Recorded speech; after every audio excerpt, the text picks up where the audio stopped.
우리가 지난 주말부터 오늘까지 추석 연휴의 시간들을 보내고 있습니다. 아직 이 추석 연휴를 좀 정리하면서 오늘까지 다들 바쁘고 또 뭐 어디 멀리 다녀오신 분들은 좀 지치기도 할 거고 여러 상황들이 있으시겠지만 오늘 이렇게 또 예배 현장에 함께 하신 우리 모든 성도님들을 주님의 이름으로 환영하고 축복합니다. 그리고 이 시간 어떤 분은 가정에서 또 어떤 분은 돌아오는 차 안에서 아마 비대면 온라인 예배로 함께 하시는 우리 성도님들이 많이 계실 줄로 아는데 잘 이 연휴를 정리하시고 오늘 또 이 예배가 온라인으로도 특별한 은혜가 임할 수 있기를 소망합니다. 우리가 수요일 베드로전서의 이야기를 함께 나누고 있어요. 저도 연휴 동안에 계획이 있어서 원래 이제 제 나름대로 설교를 준비하는 원칙이 있죠. 그래 이제 주일이 좀 지나고 나면 월요일부터 이제 한 주간 동안의 말씀 제가 구체적으로 이렇게 해 나가는 그러한 과정들이 있는데 뭐 연휴 때 미리 새벽 재단 그 동영상을 녹화하려면 원고가 또 준비가 되어져야 되잖아요. 그리고 또 이제 이번 연휴 기간 동안에 제가 준비할 시간이었기 때문에 주일 예배 마치고 나서 이제 수요 예배를 좀 부랴부랴 이렇게 좀 준비를 하고 그리고 이제 금요 기도에 또 돌아오는 주일 말씀 준비들을 이렇게 좀 틈틈이 연휴 기간 동안에 이렇게 좀 준비할 수밖에 없었습니다. 어쨌든 우리가 지금 베드로전서의 이야기를 수요일 날 함께 나누면서 연휴 기간과 함께 우리가 어떤 내용을 배우고 있는지 좀 잊어버리셨을 법도 해서 이제 우리가 앞에 있는 내용들을 간단하게 정리하고 그리고 오늘은 진도를 4절만 일부러 이렇게 좀 잡았습니다. 그렇게 좀 나가면서 우리가 좀 다음 주부터는 진도를 조금씩 더 많이 나갈 수 있도록 그렇게 하겠습니다. 베드로전서는 베드로가 흩어진 나그네들에게 보내는 편지다 이렇게 말씀을 드렸어요. 어디에 흩어져 있느냐? 지금의 터키 지역, 소아시아 지역, 그리고 비두니아, 성경에 아주 유명한 장소죠. 바울이 이곳에 복음을 전하려고 했지만 하나님이 강권적으로 유럽으로 보내셨는데 이곳에 어떻게 예수 믿는 사람들이 존재하게 되었는가? 자, 이 흩어진 나그네 편지의 수신자들은 실제로 바벨론 포로기 이후에 전 세계로 흩어진 유대인들을 말하는 것이고 그리고 그 중에서 특별히 베드로가 언급하고 있는 이 지역에 흩어진 나그네들 그들은 신실한 유대인으로 살아가다가 두 경로를 통해서 복음을 듣게 되었다 이렇게 말씀을 드렸어요. 하나는 순회 전도자들에 의한 복음 증거로 이들이 예수를 믿게 된 자들이 있고 또 하나는 이들이 신실한 유대인이다 보니까 예루살렘에 절기를 지키러 왔다가 대표적인 게 사도행전 2장의 말씀이라고 그랬죠. 오순절 성령 세례를 받은 제자들에 의하여 그들의 방언의 모습을 보고 성령 충만한 모습을 보고 예수를 알게 되고 예수를 믿는 그러한 역사가 나타나게 되었어요. 그래서 이들이 자기 지역으로 돌아가서 예수를 전하고 그렇게 선교의 전초기지 역할을 하게 되는데, 베드로가 이들에게 편지를 하는 겁니다. 편지를 하는 이유가 있겠죠. 네로 황제의 박해가 곧 다가올 터인데, 이 고난의 상황에서도 확실한 믿음을 가지고 고난을 잘 이길 것을 부탁하는 그 편지의 내용이 바로 우리가 오늘 공부하는 베드로전서 말씀이 되겠습니다.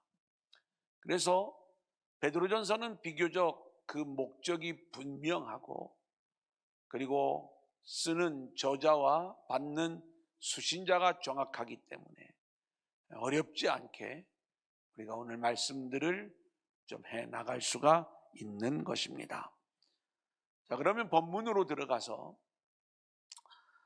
베드로는 지금 이 편지의 수신자들을 흩어진 나그네 이렇게 부르고 있습니다.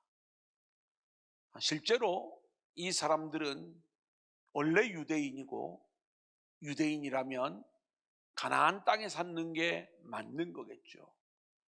이 땅의 형편에서도 이들은 여러 가지 이유로 흩어져 사는 나그네의 모습이 맞는 거예요. 하지만 땅의 기준으로 우리가 이야기할 때 나그네라고 하는 표현은 부정적인 표현, 어떻게 보면 안식할 만한 곳이 없는, 그래서 정처 없이 떠돌아다닐 수밖에 없는, 또 어디를 가더라도 객이 될 수밖에 없는 그러한 모습으로밖에 비춰지지 않죠. 예, 가나안 땅에서는 주인처럼 살 수 있었을 텐데 아시아, 소아시아 지역으로 흩어져 이들이 얼마나 고달픈 나그네의 삶이었을까.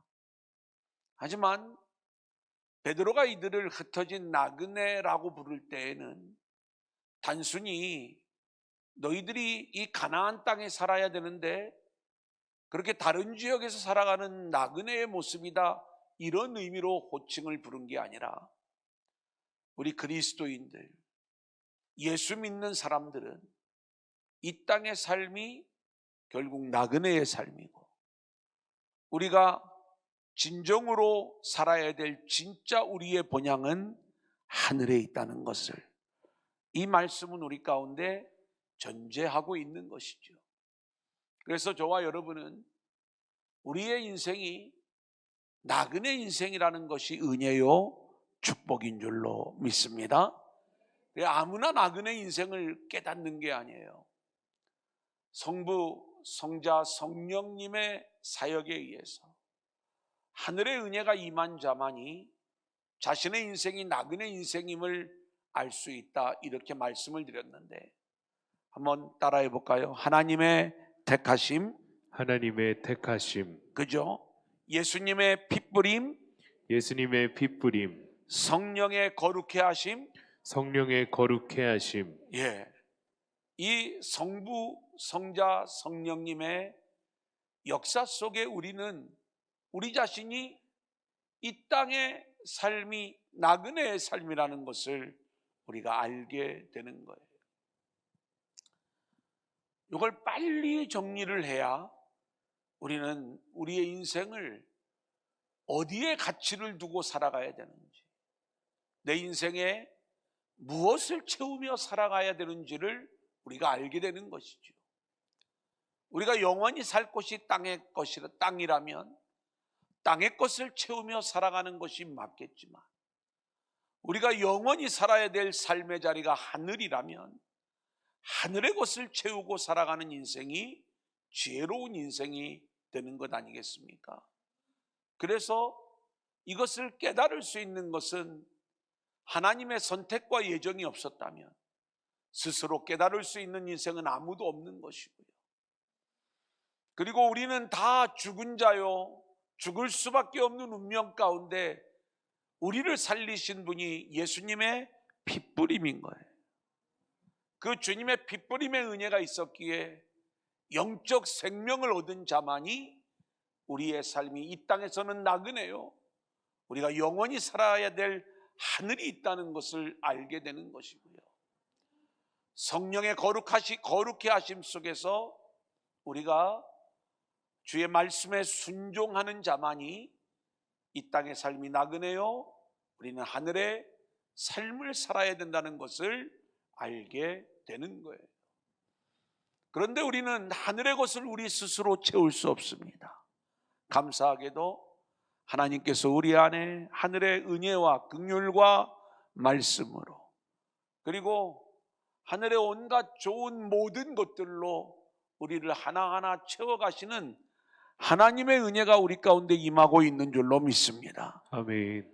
땅의 것이 커 보이고 땅의 것만 귀하게 보이고 이런 모습이 아니라, 또 하늘의 것이 시시하게 보이고 작게 보이는 그러한 것이 아니라, 하나님이 우리에게 채워주시는 하늘의 것들이 크고 귀하게 보이는 저와 여러분들이 될 수 있기를 소원합니다. 아멘.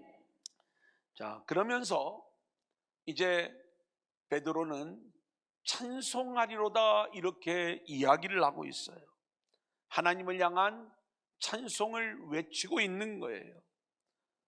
왜 고난을 눈앞에 두고 하나님을 향한 찬양이 나오게 되는가? 거기에는 하나님이 자신을 하늘의 것으로 채워주고 계시는 것들을 알고 있었기 때문에 그런 거예요. 하나님께서 우리에게 채워주시는 하늘의 것들이 무엇인가? 3절 4절의 말씀에 보면 한번 따라합니다. 긍휼, 산소망, 하늘의 유업. 하늘의 유업. 여러분, 이게 하나님께서 우리에게 채워주시는 하늘의 것들이에요. 이 하늘의 것들로 채움을 받는 그 일들이 땅의 것하고는 비교할 수가 없어서, 땅에서는 잠깐 고난이 예고되어지고 있지만 그럼에도 불구하고 찬송하리로다 이렇게 외칠 수가 있는 베드로의 모습인 거예요. 자, 6절 7절 여기 이제 우리 한번 같이 읽어볼까요? 지난주에 함께 나눴던 거죠. 그러므로 시작. 그러므로 너희가 이제 여러 가지 시험으로 말미암아 잠깐 근심하게 되지 않을 수 없으나 오히려 크게 기뻐하는도다.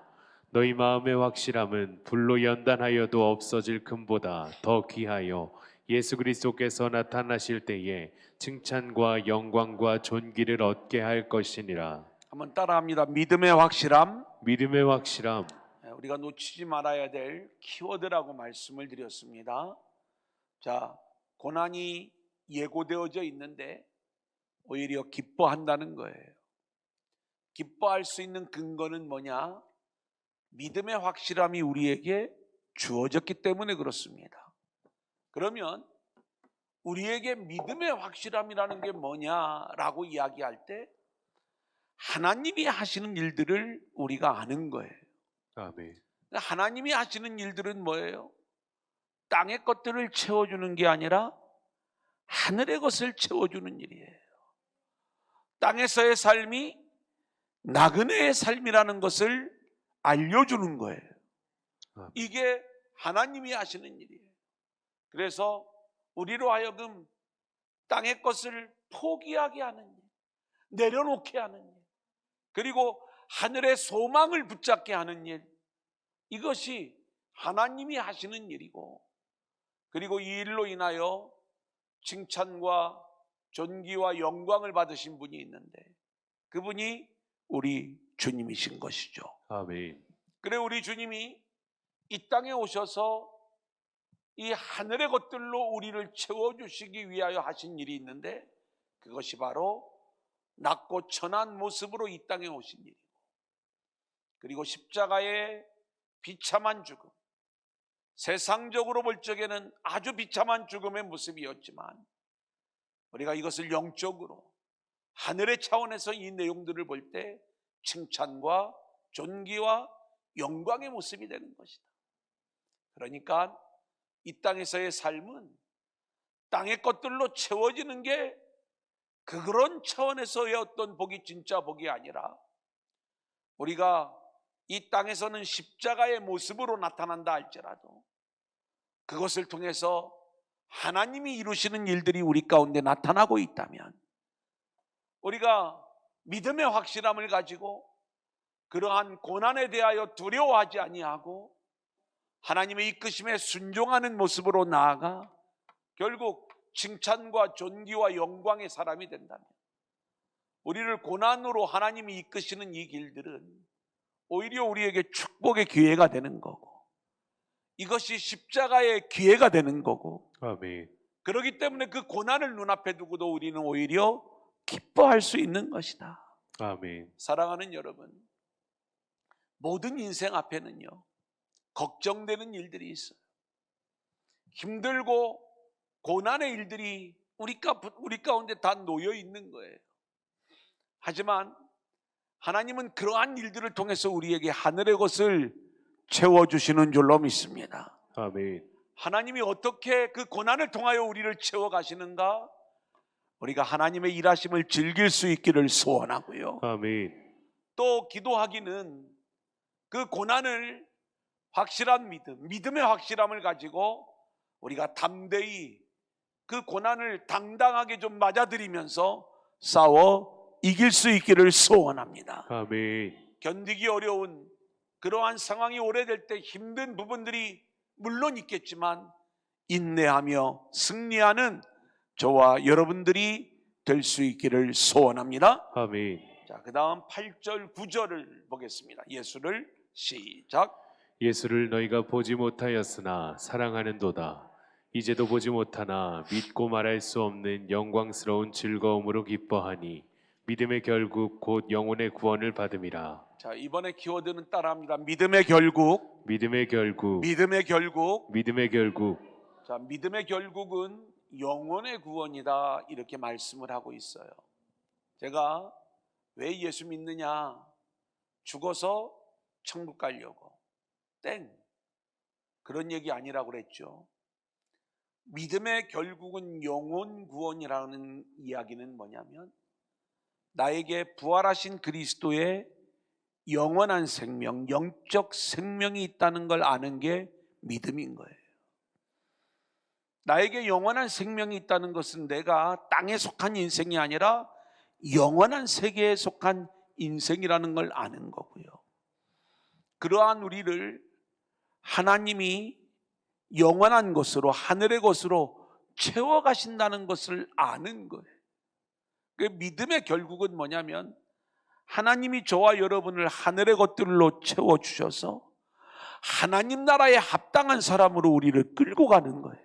아멘. 이걸 맛보고 누리는 게 이 땅에서의 구원의 삶인 거예요. 이것을 맛보고 누리는 자가 이미 하늘의 주인공으로 세워져 있는 거고 그 자는 죽어서도 천국에 가는 거지. 이 땅에서는 땅의 것 내 마음대로 채워가면서 땅에 속한 인생을 살다가 어느 날 내가 갑자기 하늘로 올라가는 죽어서 갑자기 천국에 가는 그러한 천국은 없는 것이다.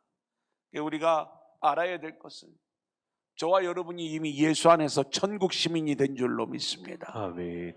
그렇다면 그 천국 시민에 합당한 삶으로 하나님이 우리를 끌고 가고 인도해 나가는 이 부분들에 대하여 우리는 순종하면서 그 하나님 나라를 즐기는 거예요. 아멘. 우리 안에 하늘의 평안이 임하고 감사하고 그리고 늘 그 하나님 앞에 영광을 올려드리는 이 모습이 우리 가운데 있어져야 되겠다. 그래서 제가 새벽에 한번 이야기했나요? 예수님은 서열 꼴찌로 오셨다고. 천국은 서열 꼴찌가 되는 게 이게 천국의 삶이다. 이 땅에서. 그런데 그게 하늘의 은혜의 삶이더라. 이런 말씀을 드렸잖아요. 이런 것들이 그렇게 어렵지가 않은 거예요. 물론 이렇게 있지만 그리고 서로를 바라볼 때 긍휼, 산소망, 하늘의 유업 이런 것들로 채워주신다고 했잖아요. 그것이 채워져 있는 사람은요 그렇게 보이는 거예요. 긍휼을 흘려보내는 삶이 하늘의 삶인 걸 아는 거예요. 안 따져. 그리고 자기 권리 이것 이전에 늘 긍휼을 흘려보내면서 이게 하나님 나라구나.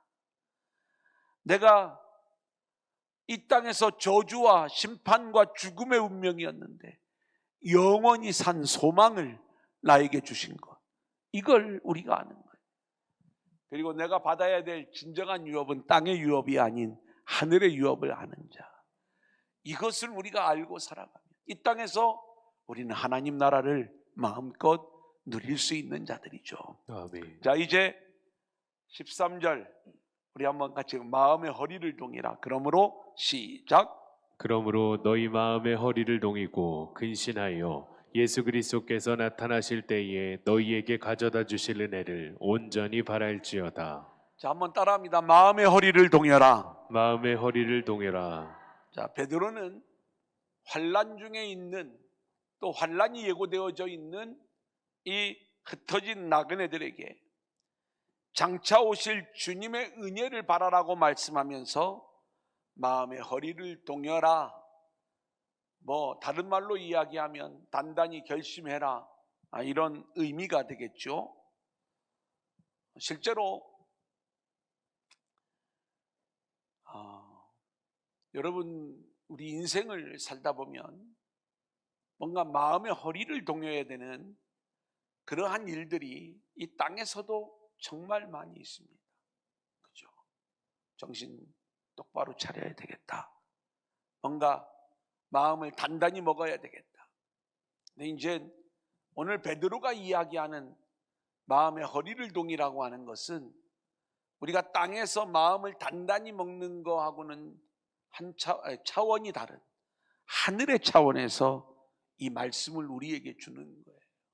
땅에서도 우리는 늘 뭔가 내 인생의 여러 가지 일들을, 또 위기의 순간에서 뭔가 문제를 풀기 위해서, 또 이 위기 속에서 흔들리지 않기 위해서 내 마음을 제대로 세워야 되겠다, 이런 어떤 이 마음을 다짐하는 그러한 모습을 보이는 것 아니겠습니까? 그런데 베드로가 이 흩어진 나그네들에게 하는 이야기는 너희들에게 환난이 예고되어져 있지만 장차 오실 주님이 하늘의 은혜를 가지고 우리 가운데 오실 터인데 너희에게 가져다 주실 은혜를 온전히 바랄지어다. 예수님이 나타나실 때에, 물론 지금도 우리 주님이 놀라운 은혜를 쏟아부어주고 있지만 그리스도께서 나타나실 때에 너희에게 가져다 주실 은혜, 그것은 뭐겠어요? 하나님의 나라가 완성되고 우리가 그 나라의 영원한 주인공이 되는 것. 할렐루야. 아멘. 우리가 이것을 바라보면서 마음의 허리를 동이는 거예요. 그러면 그 어떤 환난이 우리 가운데 찾아온다 할지라도 우리는 그 환난을 이기고 영원한 완성된 하늘의 주인공이 되고, 그리고 한순간만 주인공이 되는 게 아니라 영원한 주인공이 된다는 이 사실 앞에 우리가 얼마든지 그 환난을 이기고 승리하게 되는 줄로 믿습니다. 아멘. 자, 그래서 마음의 허리를 동이라는 이야기는 따라합니다. 주님의 은혜만을 바라라. 주님의 은혜만을 바라라. 주님의 은혜만을 바라보며 살라는 얘기가 마음의 허리를 동이라는 이야기예요. 우리는 이 세상을 살아가면서 늘 우리 마음의 허리를 동일 수 있는, 그래, 뭔가 땅의 일을 열심히 하기 위해서 열심히 결단하라는 그러한 이야기가 아니라 장차 오실 주님의 모습, 그리고 우리에게 부어질 주의 나라, 그리고 완성된 그 나라의 모습, 그 나라의 영원한 주인공, 그리고 그것을 지금도 우리가 맛보며 살아가지만 영원히 맛볼 수 있는 그 하나님의 놀라운 은혜를 바라보면서 내 믿음을 점검하고 우리의 믿음, 우리의 마음을 동일 수 있는 이러한 모습들이 우리 모두에게 있어야 될 줄로 믿습니다. 아멘. 그래, 코로나로 인하여 어떻게 보면 우리의 마음이 많이 느슨해져 있어요. 뭔가 예배 인원이 또 모이는 것들이 줄어들어요. 코로나니까 뭔가 마음이 그런 거예요. 또 우리가 나올 수 있는데도 온라인으로 예배를 드리면서 코로나 시대니까 이러면서 뭔가 우리의 마음이 동여지지 않는 영적인 이 부분에 대하여 우리가 마음을 동이지 못하는 이러한 부분들을 우리가 보게 되는데, 바라기는 이제 우리가 이 연휴가 마쳐지게 되면 마음의 허리를 동이고 아멘. 영적 회복을 위하여, 아멘. 그리고 우리 도란노 그리스도의 공동체 안에 하나님 나라의 깊은 은혜가 임하기를 위하여 그 은혜만을 바라보면서 우리 모두의 마음의 허리를 동일 수 있기를 소원합니다. 아멘. 자, 출애굽기 12장 11절 같이 볼까요? 시작. 너희는 그것을 이렇게 먹을지니 허리에 띠를 띠고 발에 신을 신고 손에 지팡이를 잡고 급히 먹으라. 이것이 여호와의 유월절이니라. 자, 유월절 음식을 먹는데 허리에 띠를 띠고 먹으라는 거예요. 허리를 동이라는 거예요. 여러분, 허리를 동이는 것은 떠날 길을 준비하는 것이죠. 유월절 음식을 먹을 때 허리에 띠를 띠고 급히 먹으라는 것은 시간이 없으니까 빨리 먹어라, 이런 의미로 이 말씀을 우리에게 주시는 게 아니에요. 너희는 반드시 애굽으로 떠나야 할 존재다, 이것을 우리에게 말씀해 주는 거예요. 애굽에서 떠나야 될 존재다, 가나안으로 떠나야 될 존재다. 허리띠를 띠라는 것, 동이라는 것, 그것은 너희는 이 세상을 떠날 존재야. 너희는 가나안으로 가야 돼. 아멘. 마음에 허리를 동이는 것도 마찬가지인 거예요. 너희는 이 세상을 떠날 존재야.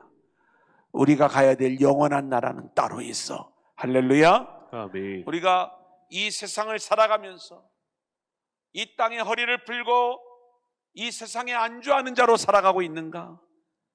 아니면 마음의 허리를 동이고 하늘을 향하여 떠나는 삶을 살고 있는가? 저와 여러분의 인생이 하늘을 향하여 마음의 허리를 동일 수 있는 저와 여러분들이 될 수 있기를 소원합니다. 아멘. 이제 마지막 내지입니다. 모든 행실에 거룩한 자가 되라. 14절 우리 한번 같이 볼까요? 시작. 너희가 순종하는 자식처럼 전에 알지 못할 때에 따르던 너희 사욕을 본받지 말고. 베드로는 이전에 알지 못할 때에 따르던 사욕을 본받지 말라, 이렇게 말씀하는 거예요. 복음을 모를 때에는 우리는 늘 자기 욕심으로, 자기 의로, 자기 영광으로, 이게 다 사욕인 거예요. 자기 정욕을 따르는 그러한 일들인 것이죠. 여기에는 세상적인 쾌락도 있고요, 그리고 여기에는 뭔가 자신을 좀 그럴듯한 인격자나 또 의로운 자로 보이려고 하는 종교적인 욕구도 다 사욕에 속하는 모습들인 거예요. 인정받고 싶은 욕구죠. 자기가 최고가 되어야 되고, 자기가 하고 싶은 일들이 다 이루어져야 되고, 그리고 자기가 늘 중심이 되어서 자기 영광을 구하는, 그렇게 인정받고 싶어 하는, 조금만 인정받지 못하면 견딜 수 없어 하는 이 모든 것들이 사욕을 쫓는 우리 인간의 모습이다, 이렇게 말씀을 드릴 수가 있는 것입니다. 베드로는요, 마음의 허리를 동인 자는요, 사욕을 내려놓을 수 있어야 이게 마음의 허리를 동인 모습이 된 것을 우리 가운데 말씀하는 것이죠. 사욕을 내려놓지 못하면 하나님의 은혜를 바라보지 못해요. 마음의 허리를 동이는 것은 하늘의 은혜를 바라보는 거라고 그랬잖아요. 내 사욕 때문에 하나님의 은혜가 가리워지는 거죠. 그래, 바라기는 장차 오실 주님으로부터 받을 은혜, 여기에만 우리의 소망을 두고 살아간다면 우리는 사욕을 버릴 수 있는 자가 될 수가 있는 거죠. 아멘. 그리고 그렇게 우리가 하나님의 은혜를 바랄 때 하나님께서 은혜 안에서 우리의 사욕을 하나하나 끊어내시고 하늘의 은혜를 붙잡는 자로 세워주실 줄로 믿습니다. 아멘. 나는 정말로 세상 나라를 소망하고 살아가는가, 아니면 하나님 나라를 소망하고 살아가는가? 여러분, 예수를 믿는다고 하면서도 하늘을 소망하지 않고 여전히 자기의 사욕을 채우기 위해 예수를 믿는다면 그것은 참된 성도의 모습이 아닌 거예요. 자, 15절 16절 같이 읽어보겠습니다. 시작. 오직 너희를 부르신 거룩한 이처럼 너희도 모든 행실에 거룩한 자가 되라. 기록되었으되 내가 거룩하니 너희도 거룩할지어다 하셨느니라. 자, 거룩한 자가 되라고 말씀을 하고 있지만 우리의 실력으로는 모든 행실에 거룩한 자가 될 수가 없는 거예요. 하나님께서는 우리의 인생을 이 세상에서 구별된 인생으로 이끄시는 거죠. 그러니까 내가 너희를 거룩한 자로 그렇게 구별하여 이제 하나님의 은혜를 바라보는 마음의 허리를 동이는 그렇게 하늘을 향하여 나아가는 존재로 세우겠다. 이 이야기를 말씀하고 있는 거예요. 여러분, 모든 행실에 거룩한 자가 되라. 이 모든 행실에 거룩한 자가 되라는 이 말씀을 윤리와 계명으로 우리가 알아듣고 내가 어떻게 하면 모든 행실에 거룩한 자가 될 수 있을까? 그래서 내가 이럴 때는 이렇게 행동하고 또 내가 철저히 이런 내용들을 하나하나 지켜나가야 되겠다. 윤리와 계명으로 이 말씀을 들으면 우리는 모두 이 일에 실패할 수밖에 없어요. 하지만 이 일을 이루시는 분이 하나님이신 줄로 믿습니다. 왜요? 우리를 통하여 우리가 레위기의 말씀을 통해서 왜 하나님이 먹는 음식을 구별하시는가? 왜 하나님이 출산과 그 과정을 부정하다고 말씀을 하시는가? 왜 하나님이 나병과 유출병이 있는 이 환자들을 정결법을 통하여 정결을 우리에게 요구하시는가?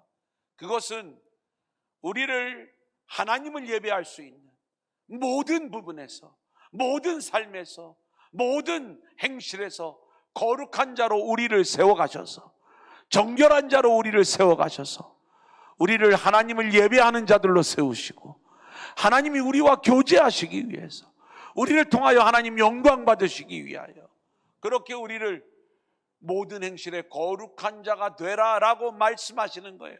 내가 그렇게 이끌어 갈 테니 잘 따라와, 이 말씀을 하시는 거예요. 여러분, 마음의 허리를 동이십시오.